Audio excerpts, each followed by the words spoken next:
काल सायंकाळीपासूनच रिमझिम पावसाला नागपुरात सुरुवात झालेली आहे आणि सकाळपासून जर बघितलं असेल तर पावसाची सुरुवात जी आहे नागपुरात पाहायला मिळत आहे। एकूणच जर बघितलं असेल तर जुलैच्या दुसऱ्या आठवड्यात जे आहे ते नागपुरात पावसाने चांगलंच आगमन केलं होतं। त्यानंतर पावसाने कुठेतरी आहे जे आहे ते थांबा घेतला होता।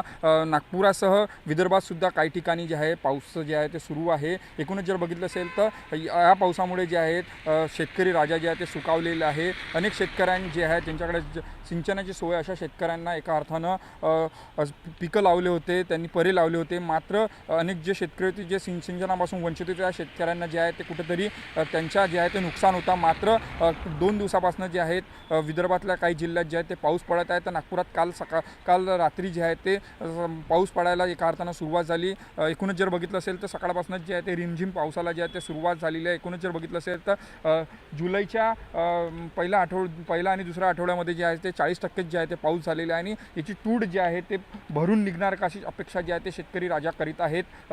अशी पावसाची अपेक्षा जी आहे ते भात शेतीला आहे आणि त्यामुळे जे आहे कापूस असेल किंवा इतर लागवड केलेले जे शेतकरी आहेत त्यांना सुद्धा अशाच पावसाची अपेक्षा जी आहे ते आता व्यक्त होत आहेत। कॅमेरामॅन मंगेश मोहितेसह तेजस मौतुरे, जय महाराष्ट्र न्यूज, नागपूर।